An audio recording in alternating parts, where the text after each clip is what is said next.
Once again, it is my pleasure to welcome you to Constructive Confrontation.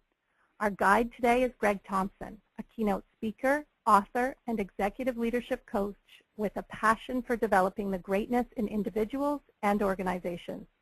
As president of Bluepoint, Gregg leads a talented group of professionals who design and deliver challenging educational experiences that accelerate the development of leaders. Gregg is the co-author of several books, including Unleashed, The Leader as Coach. Welcome, Gregg. Thank you, Julie. I am delighted to be here today, and I appreciate all of you joining into this very important discussion. I have been preparing for this conversation for about 2 months when Julie first invited me on to deliver this webinar. This topic is particularly near and dear to my heart. I'm a executive leadership coach, speaker, and facilitator, and I have the great honor of working with some of the finest leaders on the planet around the world for some of the best companies on the planet. And this idea of the conversation, constructive confrontation, is so important and so much at the heart of organization effectiveness and leadership development these days that I'm thrilled to have this chance to speak to you about this today. We're going to look at three elements. We're going to look at this idea of constructive confrontation through 3 lenses: the lens of organizations, the lens of accountability, and the lens of leadership. Just as we start, I do want to share a story with you. It's a personal story, and because it's a personal story, I would ask that you excuse me. I'm going to read the story to you. It comes from an article I wrote recently entitled "Leading in the Moment." I was a 27-year-old engineering technologist in an aluminum smelting plant who had just been made team leader. Perfect. The world was unfolding exactly as it should. I had worked my tail off on some very key projects to earn this promotion. I deserved it. I clearly had enormous potential and extraordinary political savvy. Or at least I thought this to be true. Martin was a senior engineer who had been in the department for almost 30 years. He was a somewhat stately gentleman and a good engineer, but he was going nowhere. He was what we referred to back then as potential realized. Martin and I were not particularly close, as it was obvious that he had little political power and that my time could be better spent cultivating more profitable relationships elsewhere. I will never forget the moment Martin stepped in front of me as we were leaving a staff meeting and, blocking my exit, asked if I would mind staying behind for a bit. As the room cleared, he invited me to sit down, and he sat with me. He spoke clearly and directly. I like you, young man, and think you will have a fine career in this company. But I really wish you could see yourself in these meetings. Whenever you speak to senior managers, you come across as a real apple polisher. He actually used a more direct and colorful term that I can't use on this webinar. And then he added the words that rocked me to the core. And Gregg, people laugh at you behind your back. It was like a sledgehammer hitting me in the stomach. I couldn't speak. I remember mumbling an unintelligible "thank you." This was incomprehensible. Coming from anyone else, I would immediately engage in a spirited debate about the realities and necessities of organizational politics.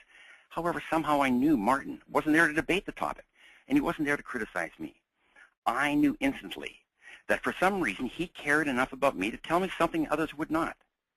Now, I'd like to tell you that Martin and I became lifelong friends, and he was my career-long mentor because of that conversation. But neither of these things happened. In fact, we never spoke of that topic again. But that moment, that painful moment, touched me in ways I am still discovering. I spent 3 years in that organization, and I remember working on some very cool projects and having some great experiences. However, it was that brief moment in time. It was that one conversation that put an indelible mark on my work and my career. When I said I was honored to speak to you here today, I'm honored to speak to you about this topic that has touched me in a very profound way. And quite frankly, I see the very best of my clients, the very best leaders, looking to master this idea of constructive confrontation. So why confront? Like, why should we even, as humans, as leaders, as workers, why should we confront others? Well, primarily because the brain is hardwired to what's called reject disconfirming information. The neuroscientists tell us that we all have stories in our brain. They're important stories, and we run our lives by these stories. They are important. They're really what makes us human. We navigate through life. We interact with other people. We work. We decide. We share information on the basis of these stories. It is how we make sense of the world by creating these stories. And it is how we function as humans in the world by creating these stories. The problem is the stories are so hard to change. We naturally reject what we call disconfirming information. So information doesn't fit into our stories. And for all of us, high performers, low performers, senior leaders, and receptionists, we're all the same. We naturally reject disconfirming information. So if it wasn't for Martin confronting me, I could not have heard that information. So it's this idea of getting past the natural stories in our brain. And secondly, it really is one of the most sincere compliments we can pay another person. Now, it can be a little tough to get your head around this, but the idea of confronting somebody else, caring enough about somebody else to suffer through the challenge and difficulty and emotions, etc., associated with the confrontation is one of the most sincere compliments we can pay that person. I'm going to come back and discuss that in a bit more detail later. I have, however, an exercise for you wherever you are right now. If some of you are in larger groups, you're in conference rooms, you're in training centers, you might be in a team meeting. In that case, you might want to make this confidential. You might want to use a code. If you're by yourself, I would encourage you to use real names. Now, I'm going to invite you to be totally candid in this moment. I'm going to invite you to write down the names of 4 people. 4 people in your organization, 4 people that may report to you. It may be people you report to. It may be colleagues. It may be other associates within your organization. I'd like you to write down the names of a couple of people who, in your opinion, have significantly underperformed over the last year. They did not deliver what you believe they should have delivered in the past year. I want you to write their names down. And then secondly, I want you to think about that same group of people. And I'd like you to think about a couple of individuals who you believe have had a negative influence on others, who have negatively impacted others on an interpersonal or leadership basis to some degree. I'm going to invite you to write their 2 names down. Now, I'm going to have you hold that, and we'll come back to that later on in the webinar, and I'd like to discuss those names with you later on in the webinar, but just put that aside for now. So just to start off with this idea of confrontation and confrontation in organizations, I'd like to look at the first idea is, okay, what is constructive confrontation? I mean, what is the thing we call constructive confrontation? If you come back to this idea of disconfirming conversations, it is a disconfirming conversation that is for the benefit of either the organization or the benefit of the person. Now, that may seem like, well, that's duh. Of course, that would be the definition. I think, though, it's important for us to recognize there are so many other kinds of confrontations available to us and that do occur between humans that clearly needs to be the definition. We need a clear definition of this idea of constructive confrontation. So when you think of confrontation, really then there's 2 kinds of confrontation, and we'll explore these a little bit further here today as well. The first type of confrontation is one that is contracted. In other words, it is, we have an arrangement, we have a deal, we have a commitment, we have a promise, something between you and I, and therefore it is either direct or implied that we have a contract that I deliver, or if I don't deliver, then you have a contract with me to have a conversation with me. That's a contracted confrontation. The second type is what we call a non-contracted. This is typically one that the leader initiates. This typically is one that leader initiates because he or she wants to have another person change for some reason. So we'll come back to that as well. In organizations, here's the problem. We confront very poorly in most of our organizations, and this is an area where we make significant improvement in the effectiveness of our organizations if we simply are intentional about this idea of confrontation, constructive confrontation. quite frankly, if you want to know some of the history of it, I believe, and I would suggest that a fair amount of research would support me on this, is that much of this comes out of this notion that leaders need to be soft on people. Nothing could be further from the truth. That really, that this idea coming out of participative management, you know, that management theory of the 70s and the 80s, meant you really didn't hold people to account. You really didn't have tough conversations with people. Again, nothing could be further from the truth. You can be strength-oriented. You can be a developer of talent. You can be appreciative as a leader and still have very high-quality conversations that are constructive and are confrontive. Here's what happens in many organizations. My guess is this probably happens in your organization to some degree. When we fail to confront properly, it runs underground. So picture this, all the stuff that's happening, we fail to have constructive confrontation, it runs underground. And once that pipeline is laid, we oil it. We keep sending stuff down that pipeline. And it starts to build up and build up underground. This continues and this continues. And what happens is eventually it explodes. So this will pop out in conflict. It'll pop out in a gray cloud over a team, but it comes up somewhere. Guaranteed, it doesn't stay down there forever. So if you look at this, if this image resonates with you, if this describes to some degree your team, your organization, I would really encourage you to start to listen to your own conscience when you think about what your role is as a leader in this area of constructive confrontation. So I'd like to look at this whole idea of what is non-constructive confrontation. This is my specialty, quite frankly, because when I did the research to explore the things we do in organizations that are really non-constructive, they really set the agenda for my own personal leadership development plan. These are the things I need to be aware of that really come natural for me. They may come natural for you as well. Number one is, I want to fix you. How many of us don't have these conversations where we really want that other person to change to be like us, or our vision for them of what they are or what they can do? Secondly, you're carrying this issue, you're frustrated, you're maybe disillusioned or something, or you're just simply angry at somebody, and you want to get it off your chest. This is called passing along the pain.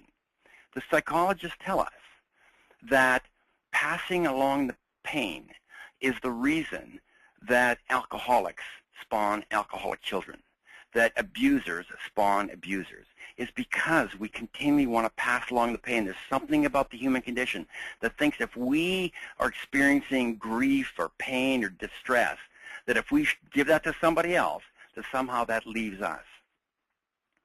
And thirdly, and this is my cherished one, I want to show you how wrong you are. I want to show you how wrong you are about nutrition, about politics, about vitamins, about healthcare, about Apple versus Microsoft. I love to show people how wrong they are and, obviously, how right I am. This also is very alluring for us as leaders because we typically have more access to information. So as you think about your motives for having the conversation, I would encourage you to think about which conversations, which confrontive conversations are you having for your interests?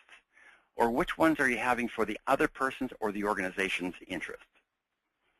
So why is it so hard? Why do we avoid this? When I'm doing keynote speeches or keynote workshops, which I do quite frequently, I often survey the audience. And I ask in the audience, how many of you, by show of hands, have a conversation that you've been avoiding having? You're pretty sure in your heart to heart that if you have that conversation, things are going to get better. How many have been avoiding that conversation? I get about 80 to 90% of the audience putting up their hands. What's really fascinating is whether or not that is a group of junior administrators or a group of CEOs, the same number is true. It's always 80 to 90%. So when you look at that, 80 to 90% of us are resisting, avoiding having a conversation that we know is going to make things better to some degree. So why do we do that? There are three big blockers. The first one, and by far the most prevalent one, is the emotional carnage. It doesn't matter if you're the most macho guy on the planet. It doesn't matter if you have the least amount of power and influence within an organization.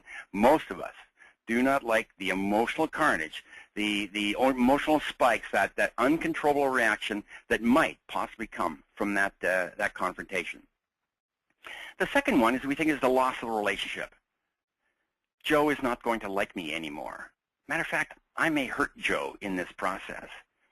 A couple of things. There's a real arrogance that goes with that. The arrogance is what we have to share with this other person is so powerful that we can hurt them. People are not fragile. We're going to speak a little later on about noble intention.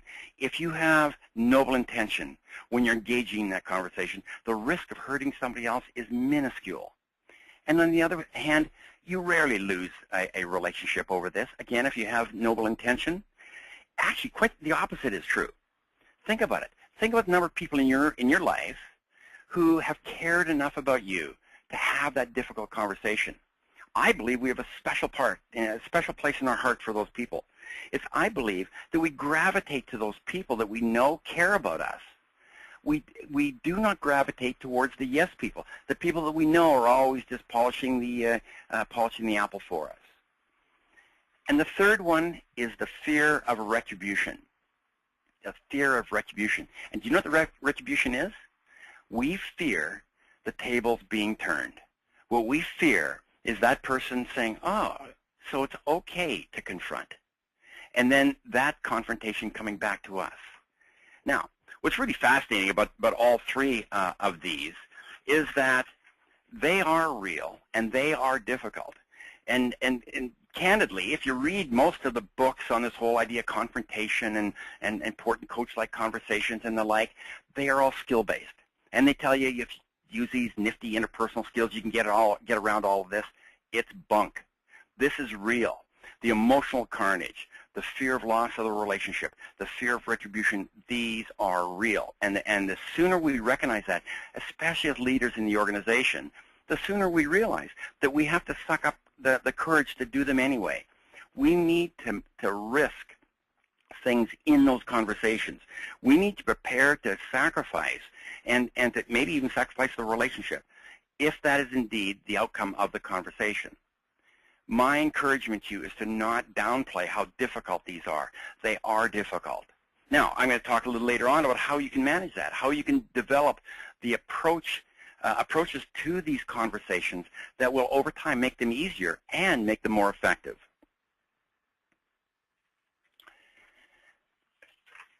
No conversation about constructive confrontation is valid without some discussion around accountability. And quite frankly, the converse is also true, probably more true. We can't be talking about accountability in organizations without talking about constructive confrontation, and I'll explain why. But first of all, when you think of this idea of accountability, accountability really has a bad rap in many organizations. Listen for it. It's the code word, it's the code we use in organizations to identify those underperformers that need to be weeded out of the organization at all costs. So when we talk about accountability, listen to leaders, they'll be saying, we need to hold more people accountable around here. This is the mantra of senior leaders that, quite frankly, have lost control. What they do not recognize is that healthy organizations have a culture of accountability. And number two, it is their job to see that it's enthusiastically welcomed at all levels. So the next time you hear a leader grousing about the lack of accountability in his or her organization or in his or her team, I would really encourage you to have a conversation with that leader about how they judge themselves as leaders. That do they not see that lack of accountability as a reflection of them, as a reflection of their leadership? I learned very early. I'm an industrial engineering technologist and worked in an aluminum smelter plant and several manufacturing plants in the oil and gas industry. And I learned from senior engineers, what gets inspected gets done. What gets inspected, what gets done. It doesn't matter what kind of an organization, doesn't matter how mature you are. By inspecting things, you say they are important. And there's something about that that directs energy at what gets inspected. I'm proud to say that Dr. Marshall Goldsmith, who many of you may know of or heard of or read his books, he's a wonderful man, wonderful coach, is a personal friend of mine, a colleague, a friend of Bluepoint, and a partner in a workshop we do entitled Breakout. He is a fabulous man. He's a Buddhist. He is probably one of the most well-balanced, self-aware humans on this planet. all that being said, if you get to know Marshall, the one thing you'll find out if you spend time with him, as I've had the honor of doing, is that every day he gets a telephone call or calls this one person. And he talks to this one person. This one person will ask him a number of questions. And these questions are about his diet, about his exercise, about his interpersonal relationships with others, about what he's done for others, etc. And it's Marshall's a plan for his life. What it is Marshall, probably the most expensive executive leadership coach on the planet, being accountable to somebody else. And he admits it. He says if he doesn't take that call, and he pays this person just to take that call, that's all a person does. If he doesn't make that call, he will slip. He will not do those things. And so it's this sense of accountability that allows us to plan a life that is the life we want to live. What gets inspected gets done. Accountability is simply that important. So if you take this idea of accountability, if you're going to have sustained accountability within an organization, it is, I assert, that it's built on a foundation of constructive confrontation. Now, there's a big dichotomy here, which I'll share as well. So how do you create this culture of accountability? We need to understand that first to see the place of constructive confrontation in there. First and foremost, the leader needs to model it, which means they are accountable. They make promises to people, and they hold others accountable. They expect it from others. They expect it. It's really interesting. There's a fair amount of evidence that would suggest that we as leaders hold our higher performers more accountable, we expect more from them, and we show it in our organizations than our lower performers. Think about the signals we are sending throughout the organization. And we facilitate it. We help people understand what it is.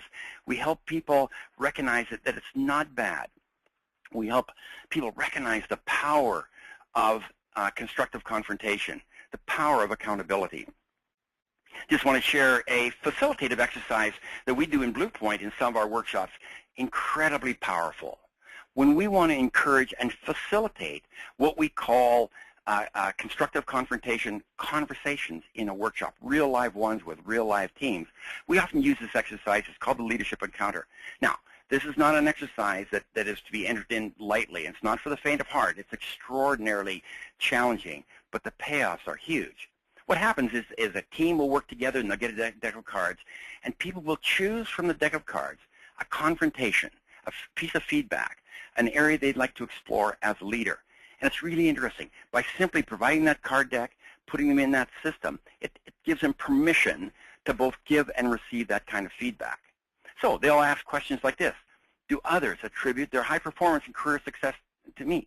How can I be more coach-like as a leader? What single change will have the most potent impact on my effectiveness as a leader? Now think about that. You're sitting around with your team members, and you ask that question. Now, not only have you been given a structured, facilitated way of asking that question, you now have given license to people to constructively confront you, give you information that can be invaluable in your career. I wanted to use my soapbox here to send, I know we have a lot of leadership development specialists and HRD folks and OD people and the like on the call, a lot of facilitators, coaches, and consultants. We have some line managers as well. But I know there's a number of very senior C-level executives on the call. And first of all, thank you for coming on, and I greatly appreciate that. This message is primarily for you. I wanted to leave you with a thought as you look out over your organization. What if your organization was defined by and had a distinctive culture of accountability? I'd like you to imagine this. What if you were known for this? I'd like you to imagine an organization where promises were made and faithfully kept. We use language like promises. We don't use words like deliverables and goals and objectives. These are words with the edges knocked off it. If you really make a commitment to somebody else, around our family, we don't sit around and talk about deliverables. We make promises to each other. The reason being is promise is a human connection. So what if throughout your organizations, regularly, people made promises to each other and they were faithfully kept? Think about that. What if your organization and people were focused on outcome, not processes? One of the sad outcomes of the process improvement fad was this idea that we are responsible for process. We need to improve processes continually. I believe that. The however is this: we need to be responsible for the outcome, not the process. I am responsible for satisfied customers, not the customer service process. I am responsible for accurate and timely financial reports, not the reporting system. Think of it. How often do we hold people accountable for a process as opposed to being accountable for an outcome? It's difficult to be accountable for a process, quite frankly, because that gets kind of gooey. Not difficult to be responsible for an outcome. We know what the outcome is. It can be inspected. It can be measured. And the last one, think about this. Think about through your organization. If because of that, it's because people made these promises, and promises were made to them, and they focused clearly on the outcomes they singularly were responsible for, and they made a deep commitment with that. You know, quite frankly, in those kinds of organizations, there's little checking. There's little performance reviews. It's about coaching. It's about helping each other. It's about mentoring. It's about communication. It's about sharing, because we know that people are going to get things done. Here's what we call in Bluepoint, we call this the accountability cycle. And all the work we do with leaders, with organizations around this idea of accountability is based on this cycle. And think about this. Think about if this rhythm occurred within your organization. People said, I own it. Like, I own it. I take responsibility. I own this. This is mine. This sits with me. I act on it. I execute. I take it to 100%. I don't take it 80%. If it's mine, I make sure it is done. I act on it. I answer for it. Only I answer for it. I will stand up anywhere and I'll answer for it. And that means that I make commitments to my subordinates, and I am answerable to them. I'm answerable to my subordinates for the promises that I make. So think about this. In your organization, what if you had a culture where people were saying, I own this. I act on this. I answer for this. I am accountable. I am answerable. This is when you know you have a culture of accountability. You cannot have this. You cannot have this without the backdrop of constructive confrontation. What's really interesting, though, the dichotomy, I mentioned this earlier, there's a dichotomy here. There's an unusual happening that one may not expect. Is that, quite frankly, when you have an organization with a culture of accountability, there's very few constructive confrontations. There's very little blame. You don't talk a lot about excuses. Many organizations don't even have performance reviews. They've already abandoned those. Not a lot of condemnation. The reason being, think about this. You're on a team with other folks. You're deeply committed to your outcomes. You know they're deeply committed to their outcomes. You know that if it didn't happen, they did everything possible they could to deliver the outcome, so you make an adjustment and you move on. Don't spend time blaming them, because they did everything they can. This is the I would die trying phenomena. Now, think about the time when you've worked in a team, everybody knew exactly what they were responsible for, and you knew one other thing, that they would die trying to get their piece of it done. Man, that's how you get alignment. That's how you get engagement. That's how you get the highest performance out of the team. And you don't have to check up on people, because they are checking up on themselves. They are responsible for themselves. When I first started looking at this idea of constructive confrontation, my fear as an organization development specialist is to look at what it would do to the system. Okay, you start generating, encouraging people throughout the organization to have conversations that were confrontive, conversations that were difficult, conversations that generated emotion. What's going to do to the organization? Think about all the conflict you're going to have. Just the opposite is true, quite frankly. As I illustrated on the underground model earlier, the more you have that, in fact, the less conflict you have within the organization.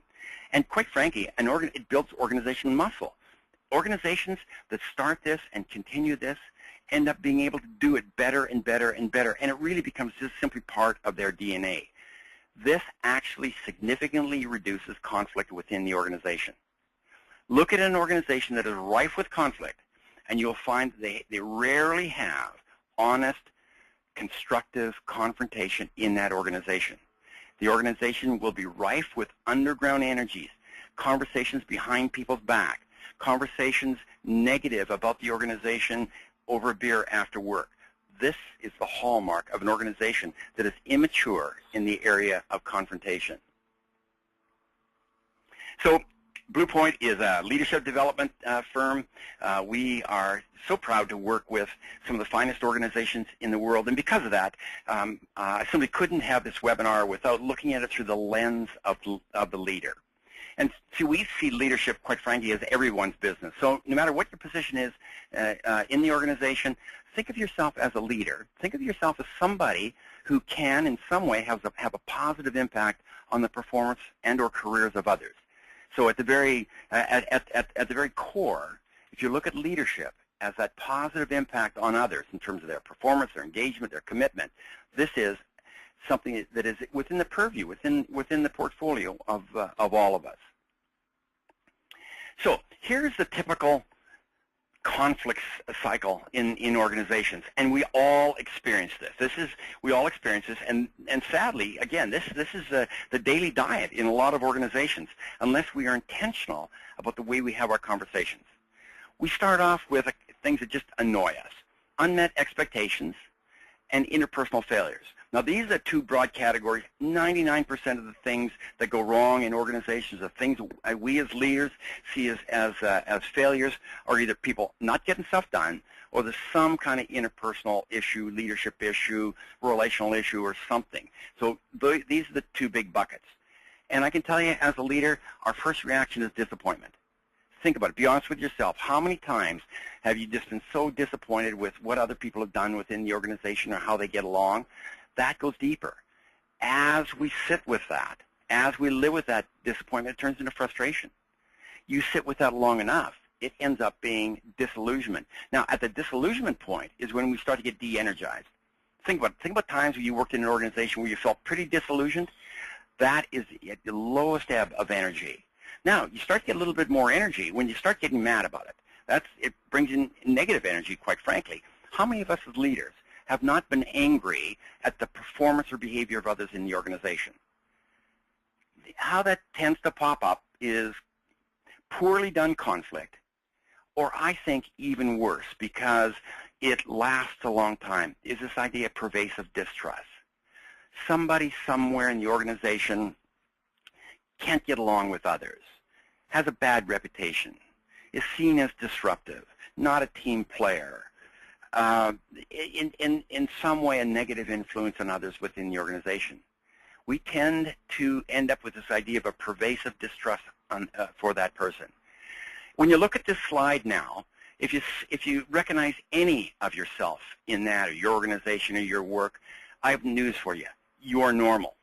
This happens in all of our organizations. We fight with it, we work with it, we fight with it, we work with it all of the time. I'm encouraging you to take preemptive action, right at the unmet expectations and the interpersonal failure level, to have all of the other disappointment, frustration, disillusionment, anger, and the resulting conflict and pervasive distrust negated. I love this slide. One of my partners and close colleagues, Joan Peterson, as I was preparing for this workshop, she was kind enough to send me this slide. And it's a slide that she's used and some of us have also used in our coaching work. And what we were attempting to do through this slide is to help our clients see the power of coaching through this idea of constructive confrontation, and that you didn't have to simply be nice to be a coach, and that a coach was not some weird combination of Gandhi, Martin Luther King, and Mother Teresa, wonderful, wonderful men and women that they are. That a coach needed to have the courage, a good coach, and quite frankly, a good leader, needed to see the best in others, as Pollyanna did, needed to treat others with dignity and respect, as Pollyanna did, but needed to go the further step and to raise the difficult issues, the issues that would challenge the other person to see their world through fresh eyes in some way. So my questions to you are this: are you willing? Are you willing to be that person? Are you willing to become uncomfortable? Maybe. Are you willing to make others uncomfortable? Are you willing and this is hard for many of us, to make a real connection with other people rather than lecture. How many times we want to give some feedback, but we want to come in and we want to give the feedback. Maybe it's not an actual lecture, but we want to dump that feedback, give it to the person, and we want to get out. We just want to, we're going to do that person a great favor, give them that feedback. How would you take that feedback, given how it was dropped in that way? But how would you take feedback from somebody that cared enough about you to connect with you in some way so that they could share that feedback, that confrontation, as a genuine concern on their part, the person, to the other person? All interaction in organizations is personal. All communication is personal. And this is the one that is the most difficult for me. Am I willing to be wrong? Can I enter into that connection and conversation, suspending enough of my commitment to my beliefs, my commitment to my ideas, my commitment to what is right and what's wrong, to really to be wrong? Am I open to hearing new information? Am I able to hear disconfirming information myself? These are the questions we need to ask as a leader. But before the conversation, there is one big question that we need to ask. And I can tell you, this makes all the difference. And quite frankly, in an organization, especially from a leadership role, if we get in the habit of asking this one question, people will know. And it is through asking this one question, we start to earn the right to even be in that conversation. The question is this: what is my part in this? What is my part as a leader? Even if it's 5%, what is my 5%? And be prepared to deal with your 5%, your 10%, your 2% up front. So I did talk about this idea of earning the right to coach. So to confront, how do we earn the right to confront? How do we get to be Martin, my Martin? How do we get to be that person that people will really listen to, and it will make a difference in their work, in their life, in their career? Well, number one, it starts with this idea of having trustworthy character. Go to any workshop on integrity or authenticity these days, and they use the word trust. We use the trust and character. I think it just rolls off our tongue. We use those words, especially authenticity, those kinds of words, so much they start to lose their meaning. Think about this idea of trust. Think about whether or not you have really earned it. And we ourselves, we look at trust through a different set of eyes than the people around us. We look at trust in terms of, well, I've earned it in the past. I am a trustworthy person. Look at me. I haven't been to jail. I haven't lied. I haven't cheated on my expense account. I am a good person. When I say that, I am looking at the past. Now, others look at our past as well, but they only have one thing on their mind. One thing. What are you going to do to me, with me, to impact me in the future? It's only the future. So they are using the past, they're using the present, but I really encourage you to be thinking about this. Anytime a person looks at you as a leader to determine whether or not they can trust you, it's really about the future. And are you able to craft that kind of a relationship with them, that they can see you down the pathway and that they can see you as a trustworthy leader? Without that, they will not listen to your constructive confrontation. I love this quote from James Faust about honesty. Honesty is more than lying, more than not lying. It is truth-telling, truth-speaking, truth-living, and truth-loving. I would really encourage you to memorize that quote because it is a big idea. It's not simply about telling the truth. I know what the truth is. I'm going to dump that truth on you. It's about living that truth as well. And I love this idea of truth-loving. Now, we don't use the L word much in organizations and business and coaching and training and the like. But what it means, and I'll speak a little bit about this later, is that you care enough about this other person so you'll share with them the truth in a way they can really hear it, in a way they can really appreciate it, in a way that they will take it as a gift, not as an arrow. The second one is this idea of noble intention. The idea of noble intention is this, is that you are doing this and you search your heart of hearts for this, you're doing this confrontation for one reason only. You're doing it for the other person. You're doing it only for that one reason. And quite frankly, as we ask ourselves that question, we develop strength. We develop power. We know that our motives are clean. You know, when I'm walking into a conversation and I know I'm grinding my own axe to some degree, I don't have the same sense of confidence as when I walk into that conversation knowing one thing, that I use the L word. I love that person in some way. I care enough about that person to share this information with them. And damn the torpedoes. My intention is singular. My intention is to be helpful to that person in the moment. The third one is this idea of extraordinary sensitivity. Man, I tell you, it can be really hard to hear disconfirming information that doesn't fit with your story about your work, your contribution, your interpersonal skills, how you relate to other people. Boy, that's really hard to hear. Now, I'm not doing a lot of work here in this conversation about different styles and introversion versus extroversion, sensing versus intuitive, people who like it really direct and people who want to have it couched in softer language. But my guess is most of you on the call know when you are extraordinarily sensitive, when you're listening to the other person, when you're learning enough about the other person so you know how you can deliver it. The one thing I do know is that, and we often ask people in our workshops, how do you want to hear confrontation? How do you like to hear it? A large proportion of people very quickly say, you know, Greg, I want to hear it direct. I don't want it sugar-coated. I just want to hear it direct the way it is. That is absolutely not true. Absolutely not true. When you start peeling back the onion, that is not true. It sounds nice. It sounds like, yeah, I'm a tough guy. I can take it that way. Just give it to me. In my experience, 90% of people want to engage with you first. 90% of people want to hear that you care about them. 90% of people want you to put it in language that they can understand.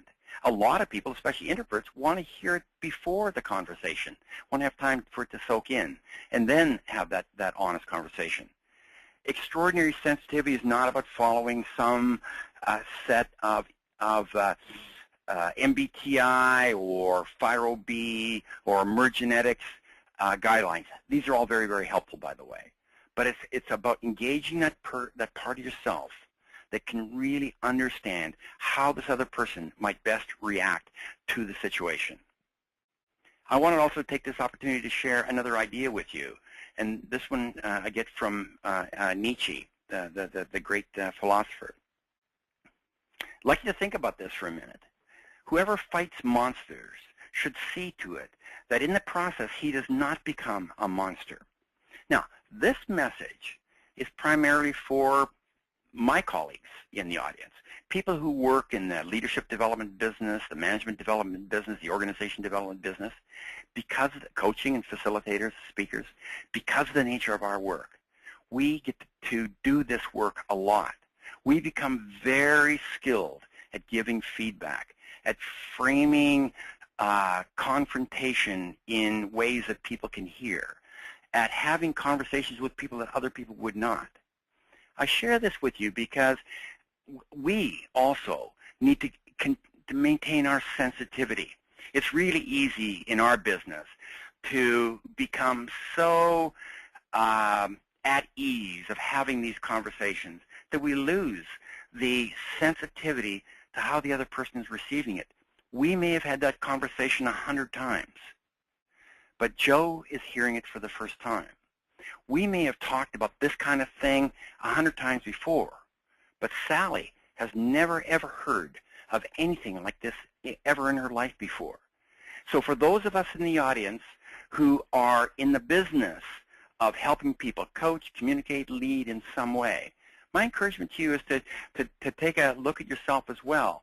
And have you been able to, through the course of your career, maintain that sensitivity?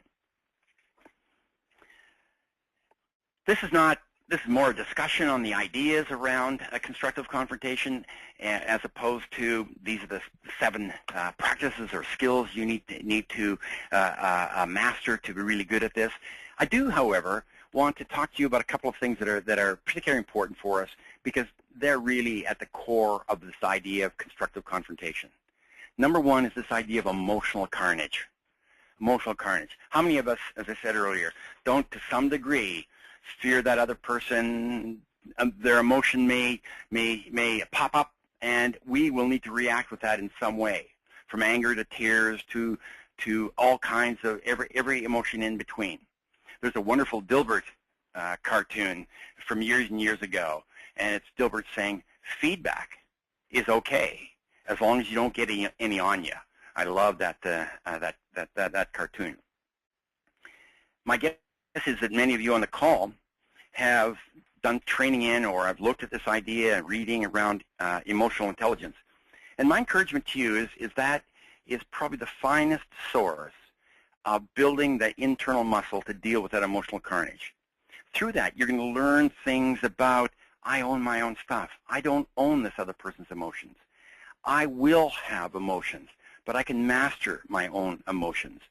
It's about stopping the practice of giving my power away. So think about this. When I allow another person, even in that conversation, to make me function in a certain way, I'm giving my power away. I love this Kaufman quote. Every time we allow someone to move us with anger, with sadness, whatever, we teach them to be angry. Think about that. When they act in a certain way and we move that way, we are losing our power. So at the core, when we become more emotionally intelligent, when we're able to recognize and manage and our emotions, have our emotions, accept our emotions, recognize that they're real, but then choose our own reaction to those emotions, we are much, much better able to engage in constructive confrontation. However, I can tell you that there is the one most potent way of having these conversations and getting better at them is to have them, to practice, to practice, to practice. It's called in psychology terms neuroplasticity. It is by doing it more frequently, and in the process of doing it more frequently, we become so much better at it. My last slide, close to my last slide, I have maybe a couple more after this one here.